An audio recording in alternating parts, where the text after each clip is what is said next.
Dear students, Assalamu alaikum. Today we will discuss an interesting and important topic, that is apomixis.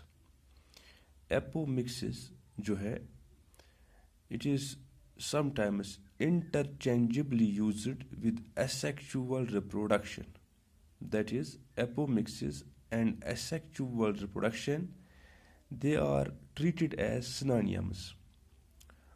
Let us try to understand what the term apomixis means, what it is basically.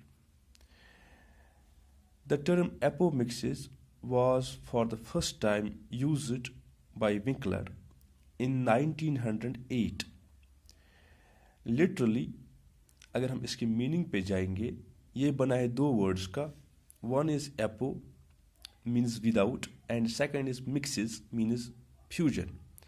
It is defined then as the substitution of the usual methods of sexual reproduction by any form of reproduction which does not involve meiosis and syngamy.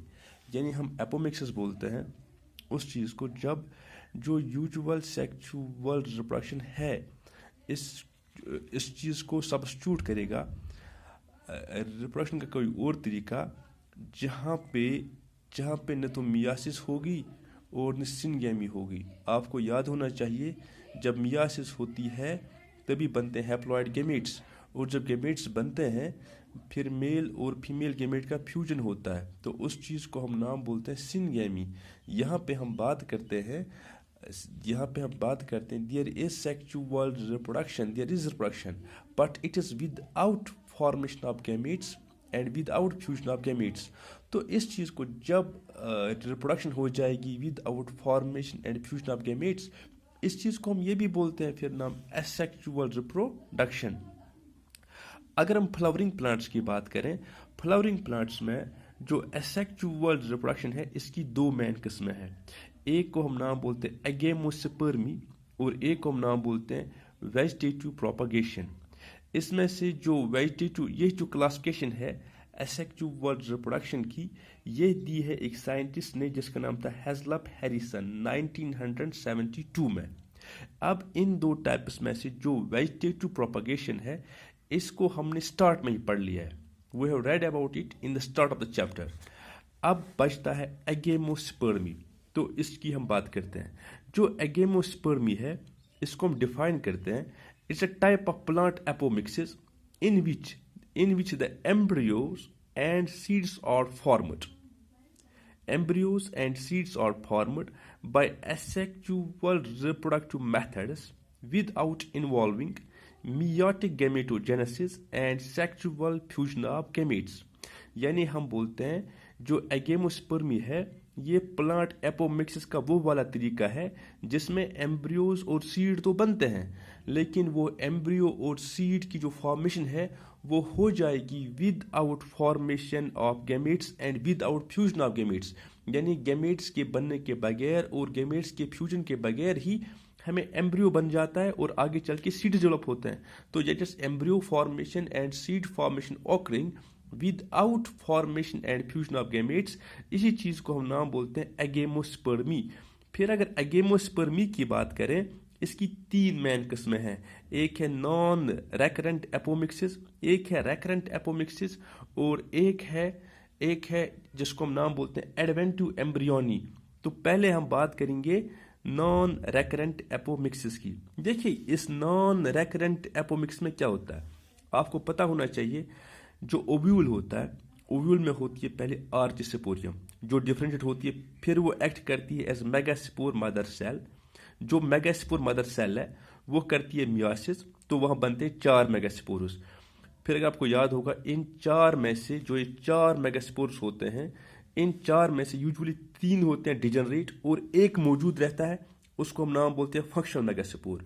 जो ये functional megaspore है ये आपको पता होना चाहिए development करता है और बनाता है फीमेल गैमेटोफाइट जिसमें 8 सेल्स होते हैं जो फिर साथ ही रहते हैं.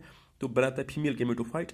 अब जो ये फीमेल गेमेटोफाइट है, चूंकि ये बना एक हैप्लॉइड सेल से, तो इसकी जो हर सेल होगी वो हैप्लॉइड होगी। यानी यहाँ पे जैसे यहाँ पे होता है, ये सपोज एग है, साइड में साइनोजिड्स है, सेंटर में पोलर बॉडीज है और नीचे यहाँ पे इंटीपोलर्स हैं। तो इस फीमेल गेमेटोफाइट की जो हर सेल है वो हैप्लॉइड है। यानी नॉर्मली जैसे एक फीमेल गेमेटोफाइट या जिसको एम्ब्रियोसैक बनता है वो बन गया। यहाँ तक तो वो चीज़ है जो नॉर्मल हम देखते आए अब तक। अब क्या होता है अनयूजुअल? अब अनयूजुअल चीज़ ये है कि जो ये फीमेल गेमेटोफाइट बना, जो ये हैप्लॉइड फीमेल गेमेटोफाइट बना या एम्ब्रियोसैक बना, इसमें से जो एग है, either the egg will develop to form embryo without undergoing fusion with sperm. Usual चीज़ क्या होना था, यहाँ पे जो एग है ये फ्यूज था स्पर्म के साथ, तो वहाँ जाइगोट बनता, फिर जाइगोट डेवलप होके एम्ब्रियो बनाता। लेकिन यहाँ पे ऐसा नहीं होता, बल्कि जो एग है वो खुद ब खुद डेवलप होगा और बनाएगा एम्ब्रियो विदाउट फर्टिलाइजेशन। इस चीज ये तो एक किस्म यानी एम्ब्रियो बन गया without fusion of sperm with the egg. तो इसको हम नाम बोलते हैं हैप्लॉइड पार्थेनोजेनेसिस भी। तो इसका एग्जाम्पल है सोलेनम निग्रम। अब सेकंड पॉसिबिलिटी ये है, जो हमारे पास ये फीमेल गेमेटोफाइट है, एम्ब्रियोसैक है, इसकी कोई और सेल एग को छोड़ के, सपोज अभी हमने कहा एग ने बनाया एम्ब्रियो, अब नहीं, एग को छोड़ के कोई और सेल एम्ब्रियो बना रही है। सपोज साइनर्जिड एम्ब्रियो बना रही है, इंटीपोलर में से कोई एम्ब्रियो बना रहा है, या पोलर बॉडीज में से कोई एम्ब्रियो बना रहा है। तो जिस टाइम ये चीज हो, एग इस हैप्लॉइड एम्ब्रियोसैक में से कोई और सेल अदर देन, हमने लिखा any cell other than egg forms embryo, तब हम उसको नाम देते हैं हैप्लॉइड एपोगेमी। इसका एग्जाम्पल है लीलियम। तो ये एक किस्म हुआ नॉन रेकरेंट एपोमिक्सिस, यानी नॉर्मली यहाँ पे बनता है हैप्लॉइड फीमेल गेमेटोफाइट, फिर जो हैप्लॉइड फीमेल गेमेटोफाइट बना, या तो इसका एग डेवलप होकर बनाएगा एम्ब्रियो, या एग को छोड़ के कोई और सेल बनाएगा एम्ब्रियो, यानी एम्ब्रियो फॉर्मेशन हो जाती है विदाउट फ्यूजन ऑफ गैमेट्स। अब सेकंड जो हमने इसका टाइप पढ़ना है, दैट इज रेकरेंट एपोमिक्सिस। जो रेकरेंट एपोमिक्सिस है, देखिए यहाँ पे क्या होता है, यहाँ पे आर्च स्पोरियम डिफरेंशिएट्स, यानी हमें दिखता है आर्च स्पोरियम एक सेल है, वो डिफरेंशिएट हो जाता है।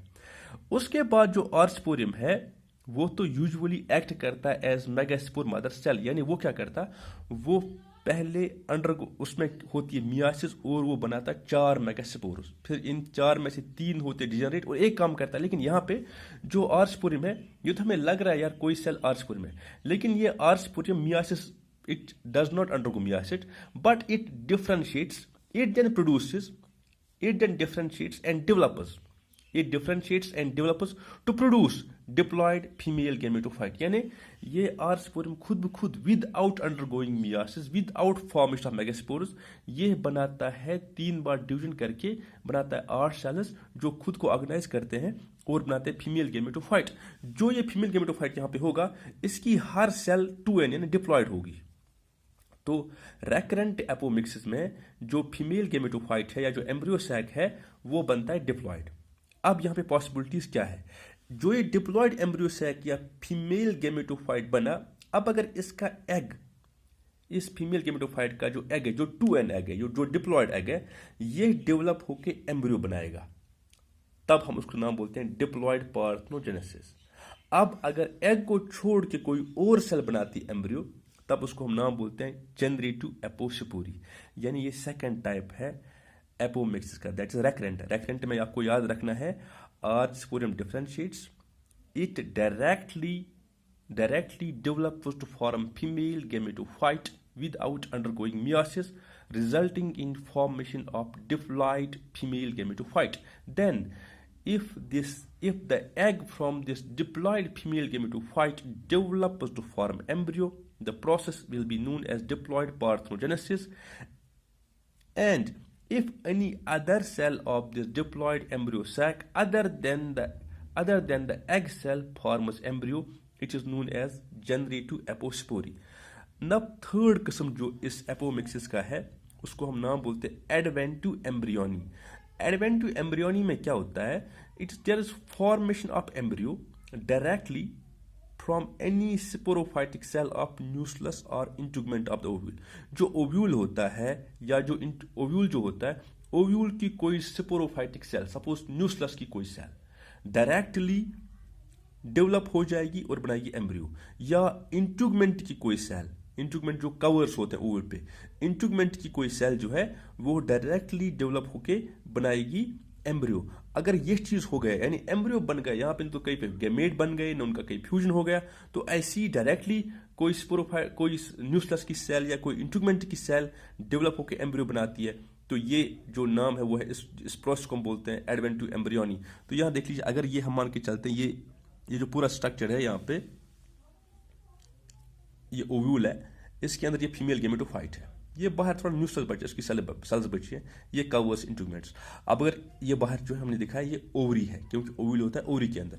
अब अगर इस इंट्रूगमेंट की कोई सेल एम्ब्रियो बनाती है या इस न्यूक्लियस की सेल में से कोई सेल एम्ब्रियो बनाता है, तो इसी चीज को हम नाम बोलते हैं advent to embryony. This is all about this apomixis. Thank you.